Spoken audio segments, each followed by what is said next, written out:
네, 부동산 올인원 오늘도 함께해 주실 분 소개해 드릴게요. 드림타워 투자연구소의 박일권 대표님과 오늘 문을 열어보겠습니다. 대표님 어서 오세요. 네, 반갑습니다. 네, 반갑습니다. 자, 오늘도 부동산 이슈 진단 시간부터 함께 할 텐데요. 자, 오늘의 주제는 센트럴파크와 용산 민족공원이라는 주제입니다. 자, 센트럴파크 하면은 이 뉴욕의 허파라고 불리는 정말 녹지 공간이 풍부한 그런 공원인데 오늘 용산 민족공원과 관련 지어서 좀 이야기를 준비해 주셨다고요? 네, 맞습니다. 용산권역의 이슈들 제가 매주 새롭게 드리고 있는데요. 가장 큰 이슈라고 할 수 있는 용산 민족공원에 대해서 설명을 드릴 텐데요. 앞서 말씀하신 것처럼 그 뉴욕, 미국에 있는 뉴욕의 센트럴파크를 보면 용산 민족공원의 미래가 보이지 않을까라고 자료를 좀 준비를 했습니다. 그래서 뉴욕 센트럴파크와 용산 국제업무단지 옆에 민족공원과 상황을 좀 비교해보는 시간을 갖는다라고 보시면 좋을 것 같고요.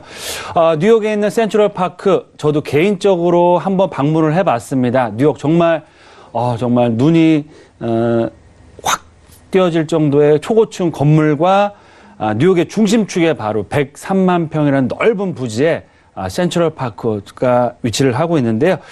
뉴욕시 세계의 중심 도시이고요. 거주 인구는 약 800만 명입니다. 서울시보다 조금 더 작은 인구가 살고 있고요. 연간 방문객, 내국인, 외국인 포함해서 약 4천만 명 이상이 방문하는 관광 필수 코스다라고 말씀을 드리겠고요. 센트럴파크가 2008년 금융위기가 터진 후에 가격이 급락을 했다가 10년간 핵심적인 지역 같은 경우는 무려 5배 이상의 가격 상승을 폭을 보이고 있는데요.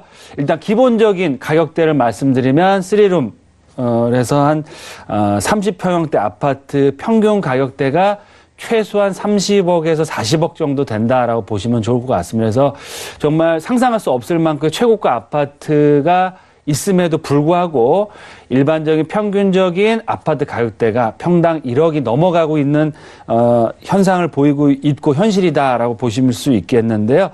그렇게 된 이유 바로 뉴욕시 자체가 미국을 대표하는 동부권을 대표하는 경제 중심 지역이고요.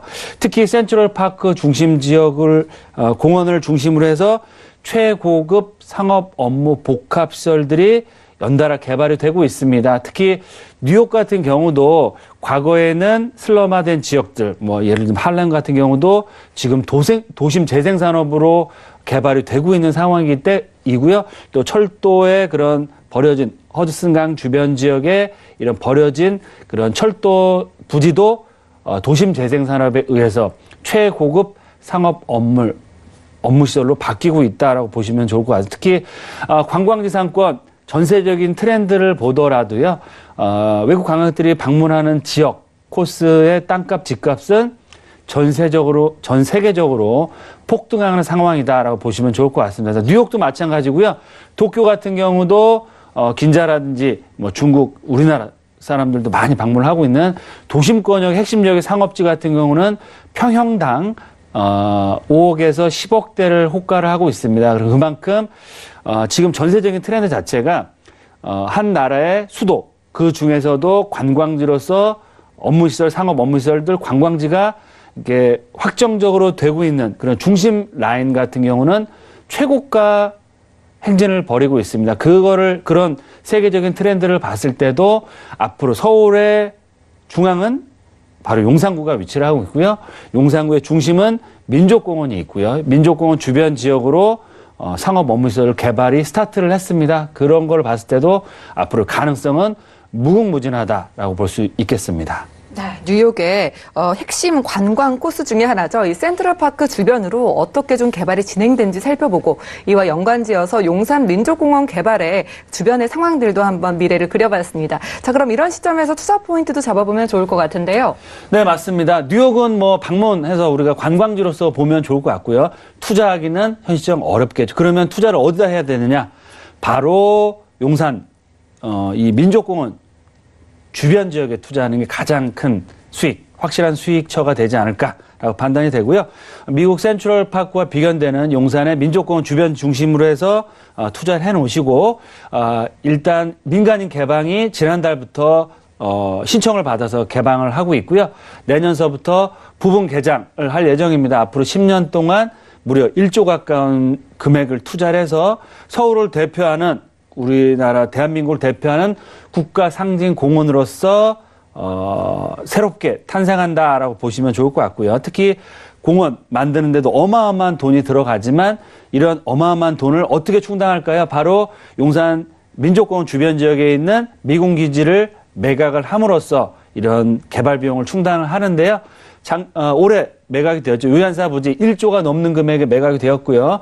자리가 더 좋고 입지가 더 큰 유엔사 수송단 부지와 캠프킹 부지 내년에 매각을 앞두고 있습니다. 이 지역 자체도 용적률과 입지면이 더욱더 뛰어난 지역이기 때문에 매각가가 평당가 거의 6천만 원대를 이상 또 매각 금액 자체도 조 단위의 매각 금액이 예상되기 때문에 이런 용산 민족공원과 주변 지역의 최고가 상업 업무 주거시설들이 분양을 하고 입주를 하게 되면 주변 땅값 어떻게 될까요?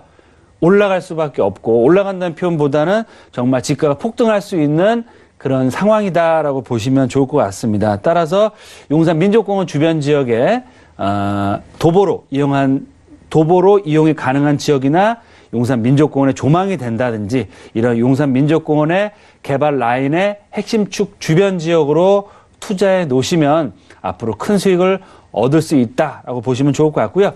늘 말씀드리는 것처럼 내년 2019년부터는 차별화, 양극화 장세가 더욱더 심화됩니다. 이럴 때일수록 서울권역, 그중에서도 핵심적인 역세권, 용산권역 눈여겨보시고 투자하셨을 때는 앞으로 용산권역의 개발 계획들 앞으로 1, 2년에 끝나는 게 아니고요.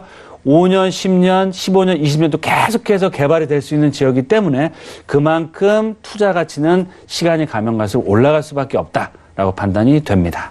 네, 오늘은 용산 민족공원 근처의 개발 소식들 만나봤습니다. 자, 좀 더 자세한 용산 이야기 들어보고 싶으신 분들을 위해서 대표님 좀 오프라인에서도 만나뵐 수 있다고요?